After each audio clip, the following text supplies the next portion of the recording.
Bonjour à tous, aujourd'hui on plonge ensemble dans le numéro 54 du magazine du Dijon Racing Slot. C'est une vraie pépite, on va voir ça, une immersion totale dans ce monde fascinant du slot racing.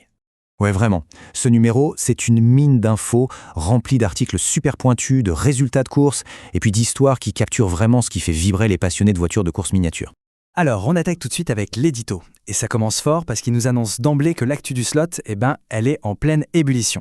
Et ce n'est pas tout, ce numéro apporte aussi son lot de nouveautés, et des nouveautés plutôt sympas.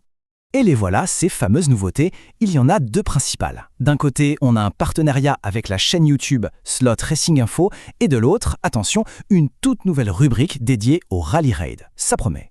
Alors concrètement, qu'est-ce que ça apporte ? Eh bien, le partenariat avec Slot Racing Info, c'est pour avoir un résumé de l'actu chaque semaine, avec même des synthèses faites par IA. Super pratique. Et puis Simo, lui, il nous embarque pour découvrir l'histoire du Rally Raid en slot. Un truc assez méconnu finalement.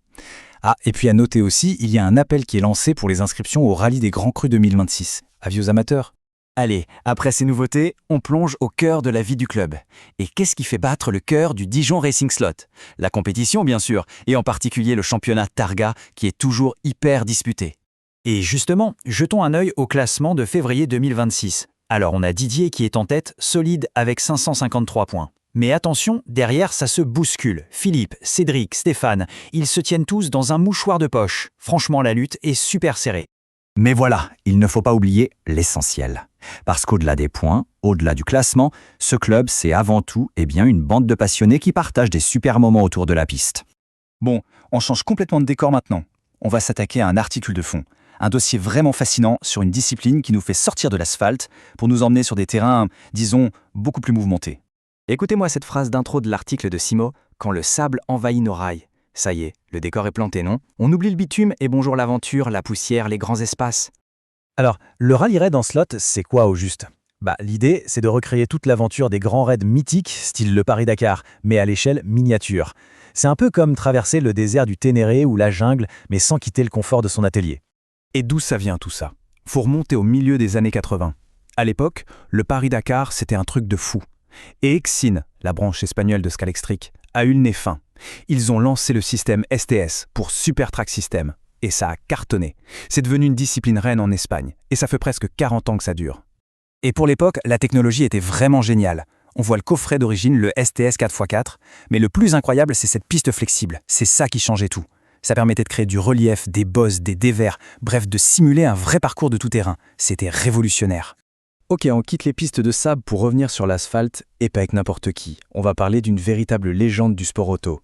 Le magazine consacre un portrait à un pilote italien au parcours juste incroyable, Mauro Baldi. Alors Mauro Baldi, ce qui est fou avec lui, c'est sa polyvalence. Le type a touché à tout et a été bon partout. Il a commencé en monoplace, il a été champion d'Europe de F3, il a même piloté en Formule 1, pour ensuite basculer en endurance et devenir une pointure absolue, en gagnant les courses les plus prestigieuses qui existent. Le tournant de sa carrière en endurance, c'est vraiment son association avec Mercedes. C'est là qu'il va tout gagner. Au volant de monstres sacrés comme cette Sauber C9, il devient champion du monde des voitures de sport. Et il n'était pas seul, il formait un duo de choc avec Jean-Louis Schlesser. Et son palmarès, franchement, il donne le vertige. Il gagne les 24 heures du Mans en 94, les 24 heures de Daytona, les 12 heures de Sebring. En tout, on parle d'une trentaine de victoires en championnat du monde et en IMSA. Clairement, il joue dans la cour des très très grands.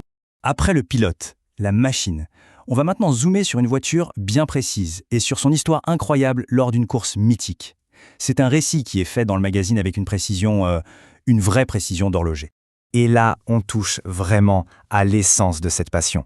Regardez bien, à gauche, on a la vraie Porsche 908, la numéro 22, au Mans en 1969. Et à droite, sa réplique parfaite au 32e. C'est ça qui est magique, c'est l'histoire du sport auto qui prend vie là, juste devant nos yeux. Et l'article, il va droit au but, pas de blabla. Il nous donne des détails techniques très précis. Par exemple, on apprend que cette numéro 22, elle avait une petite particularité par rapport aux autres 908, un rapport de 5e vitesse plus long et des pneus spécifiques, des Firestone B14. C'est exactement ce genre de détails pointus que les passionnés adorent. Et en course, son histoire est tout aussi belle. Aux mains de Rudi Linz et Willi Kausen, elle part de la 4e place sur la grille. Au bout de 2 heures, elle pointe 5e. Mais là, coup dur, ils perdent la 3e vitesse. Et pourtant, ils ont réussi à garder un rythme d'enfer et à remonter 4e à la 5e heure. Une performance juste incroyable. Voilà, toute cette passion, toute cette connaissance, c'est porté par une vraie communauté. Donc si ça intéresse, si on veut en savoir plus ou même se lancer, l'adresse de contact du club est disponible. Et on va se quitter sur cette question qui résume parfaitement l'esprit de ce magazine et de cette passion en général. Quel moment de l'histoire du sport auto rêverait-on de pouvoir revivre, là, tout de suite, avec la manette entre les mains? La réponse, eh bien, elle est peut-être au bout de la prochaine ligne droite.